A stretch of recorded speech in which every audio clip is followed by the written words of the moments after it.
Halo pemirsa Ganjil Misteri, hari ini saya tepat berada di kediaman saya dan saya ingin mengajak kalian untuk mengunjungi kamar replika 308 di rumah saya. Yuk ikutin yuk.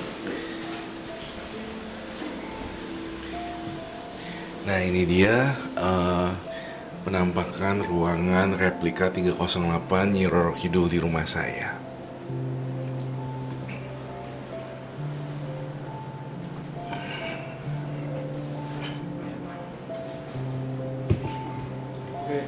Dero mungkin bisa dijelasin ini untuk lukisan-lukisannya sendiri ini dapatnya dari mana sih?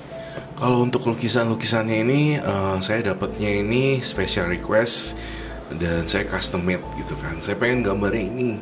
Terus udah gitu saya minta pelukisnya untuk gambarin. Cocok nggak nih kira-kira? Udah gitu cocok gitu. Ya udah saya beli. Jadi beberapa lukisan juga ada dari orang juga, sumbangan dari orang. Orangnya udah nggak mau gitu lukisannya karena katanya serem di rumah. Ya udah saya ambil seperti itu sih.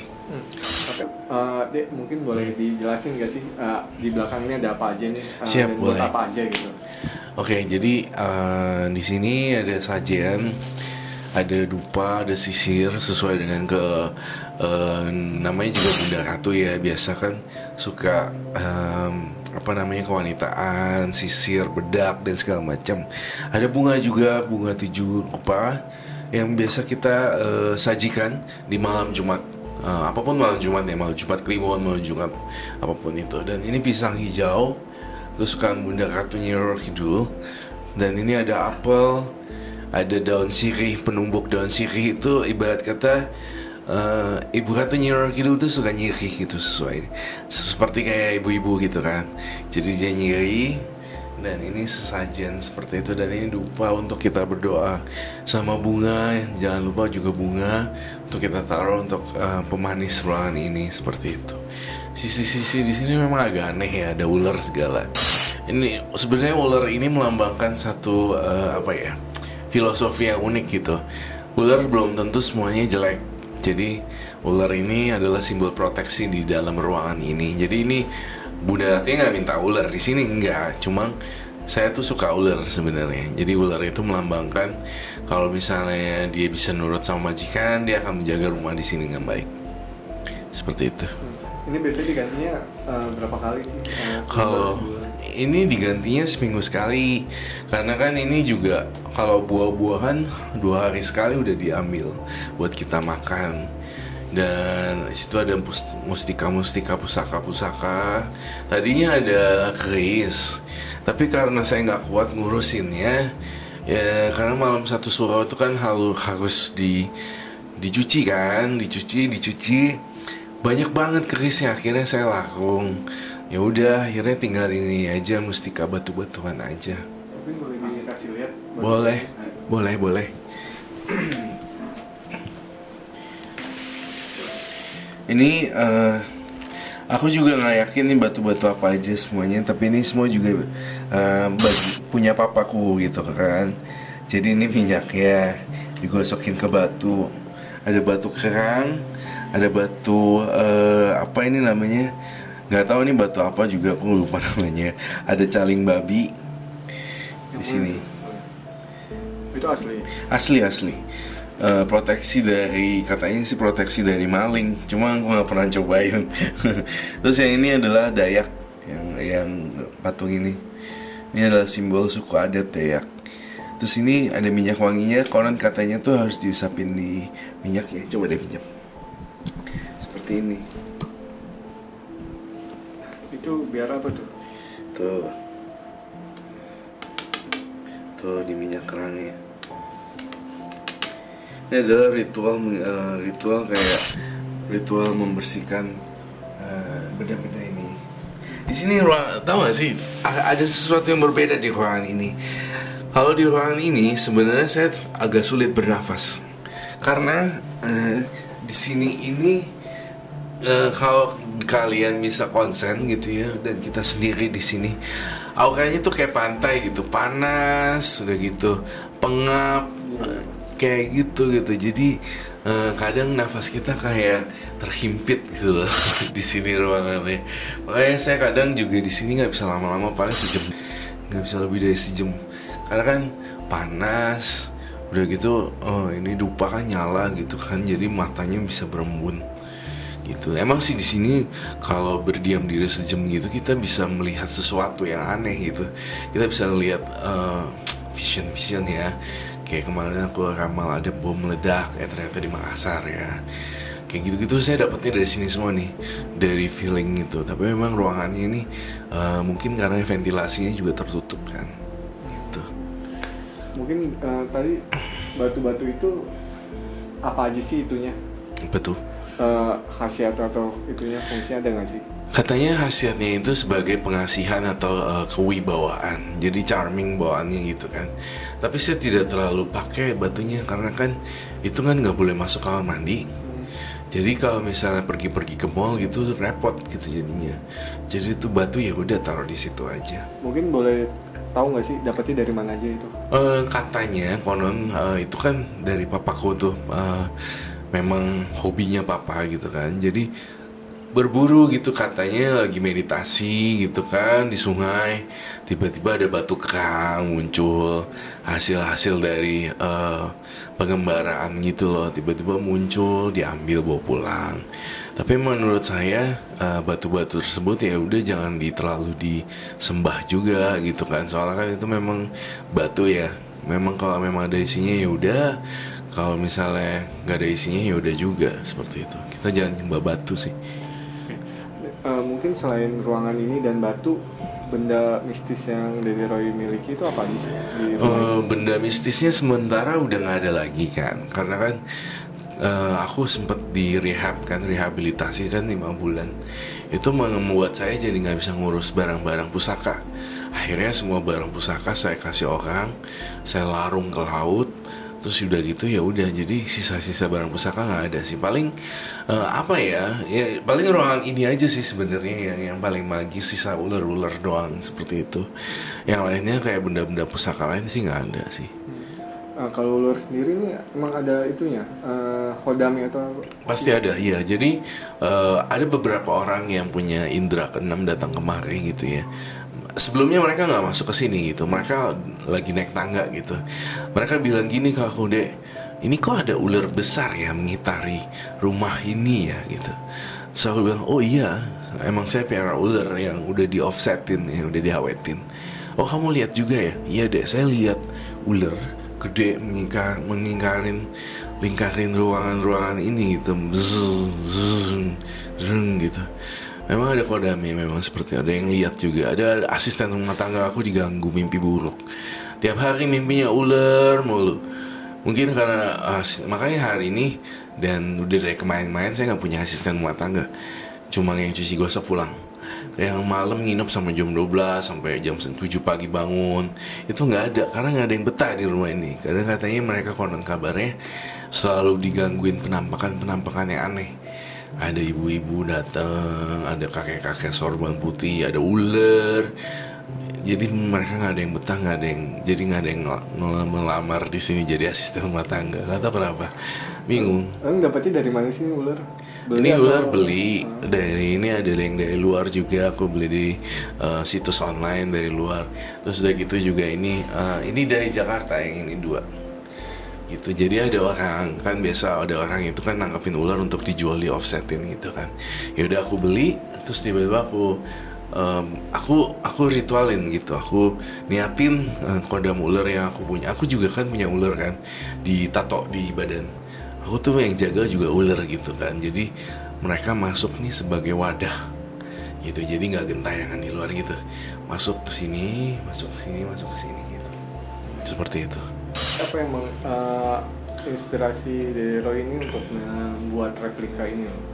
Inspirasinya tuh gara-gara saya kan sering bolak-balik ya mengunjungi kamar 308 di Pelabuhan Ratu gitu kan. Jadi saya mikir, oh ya udah, di rumah kan juga ada kamar kosong, kenapa kita nggak bikin sendiri aja gitu kan.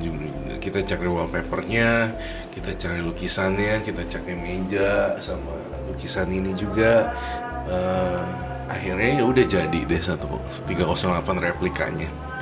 Apa sebelumnya pernah dapat ini nggak sih, petunjuk atau mimpi untuk membuat kamar ini? Tentunya iya gitu. Waktu pas lagi mau bangun kamar ini gitu ya, saya dapat wangsit gitu. Saya kan manggil Dede gitu ya, bikin bikin kamar 308. Kayak ibaratnya kayak ngomong kayak gitu maksudnya bikinlah kamar yang mirip gitu dengan Pelabuhan Ratu untuk kamu meditasi sendiri di sini gitu loh. Ada semacam kayak suara itu gitu loh. Bikin 308 di kamar. Itu seperti ada suara bisikan seperti itu.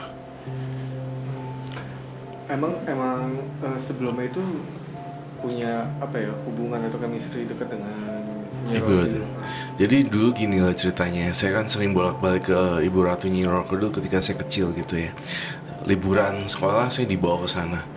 Liburan Natal dibawa ke sana. Liburan apapun semua saya dibawa ke sana. Jadi ketika kecil itu saya main-main di pantai gitu.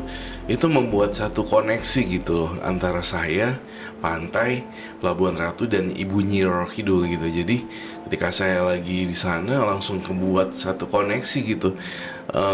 Kayak ibu dan anak jadinya lama-lama ketika saya tumbuh dewasa saya jadi makin dekat nih dengan Ibu Ratu Nyi Roro Kidul. Kalau ada masalah gitu ya, seperti yang kalian tahu, saya kan ada kasus juga kemarin, kasus obat tidur tanpa resep itu seperti itu.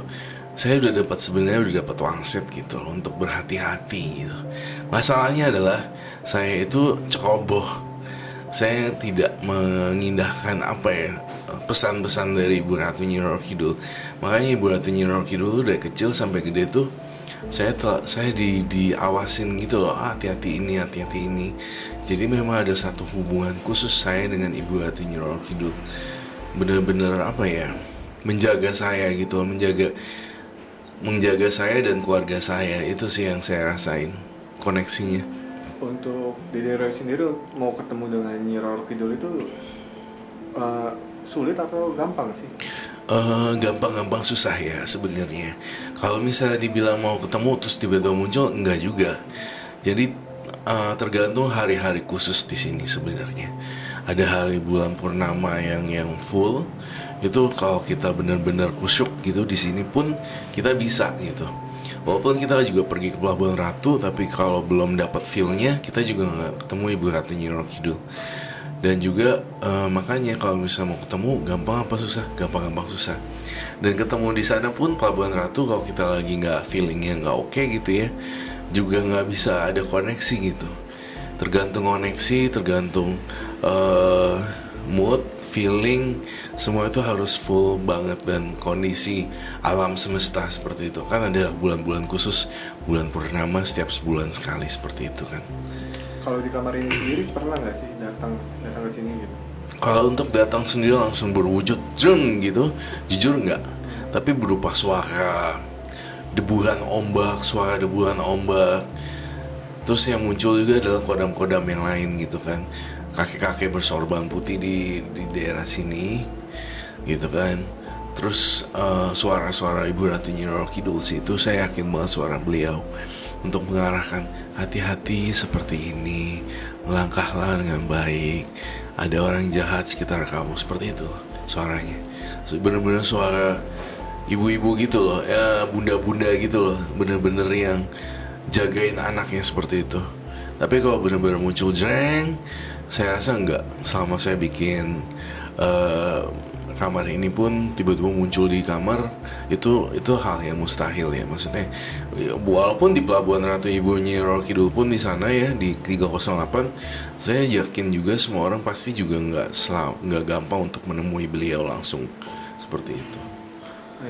Ini kan juga ada yang lagi ramai nih, kemarin ada yang ngomong kalau Nyi Roro Kidul itu adalah laki-laki gitu. Karena walaupun kelihatannya setiap kisahnya cewek, tapi katanya menurut dia ini adalah sosok jin. Karena jin itu dia bisa berubah gitu. Kalau saya sih nggak setuju ya dengan pendapat itu atau statement itu, bahwa Ibu Ratu Nyi Roro Kidul itu adalah sosok laki-laki. Memang saya yakin Ibu Ratu Nyi Roro Kidul juga bisa berubah. Ibaratnya kita ngomongnya manifestasi ya. Jadi Ibu Ratu Nyi Roro Kidul bisa berubah jadi ular, bisa jadi apapun seperti yang dia mau. Cuma saya rasa Ibu Ratu Nyi Roro Kidul itu bukan pria. karena saya yakin jelas ketika saya masih kecil melihat beliau di pantai pun deburan ombak, dan saya melihat bayang-bayang beliau di pantai, itu memang sosok seorang bunda sih, seorang wanita bukan seorang pria. Itu yang saya yakini. Nah, katanya orang yang bilang dia Nyai ini cowok didatangin langsung, dan si Nyainya itu ngomong kalau dia adalah laki-laki gitu. Saya juga nggak berani defensif ya sebenarnya, tapi yang saya hanya mempercayai apa yang saya yakini gitu ya. Kalau ada orang lain dia itu seorang beliau mengatakan Bunda Ratu adalah seorang pria, saya rasa nggak benar. Cuma saya yakin banget mungkin orang itu bertemu dengan sosok kodam yang lain yang mengaku Ibu Ratu Nyi Roro Kidul yang bisa merubah jadi laki-laki. Saya rasa seperti itu konsepnya. Maksud saya ada seorang jin yang mengaku-ngaku gitu kan, kayak dia meminjam nama beliau Bunda Ratu seperti itu, dan akhirnya menampilkan sosok laki-laki. Saya rasa seperti itu sih. Itu yang saya lihat di mata batin saya. Dan dia juga bilang kalau Nyi Roro Kidul berbeda dengan Kanjeng Nyai Kidul. Menurut Roy sendiri gimana? Menurut pendapat aku memang ada kepercayaan seperti itu ya. Di beberapa daerah Kanjeng Ratu Nyi Roro Kidul sama Ibunda Ratu Ibu Ratu Nyi Roro Kidul itu berbeda. Tapi sebenarnya kalau saya telah lebih jauh ketika saya baca sejarahnya di internet, cari tahu di buku dan segala macam, sebenarnya itu adalah satu kesatuan cerita sebenarnya. Ada yang mereka create untuk jadi untuk pemirsa dan untuk warga bisa menerima dengan baik konsepnya. Sekarang memang kan apa yang saya baca juga, Ibu Ratu Nyi Roro Kidul adalah seorang putri kerajaan yang dimana dia itu dikutuk dari seorang wanita yang merebut tahta kerajaan itu, dan dia itu jadi kayak budukan gitu loh, berutusan, dan akhirnya beliau bunuh diri.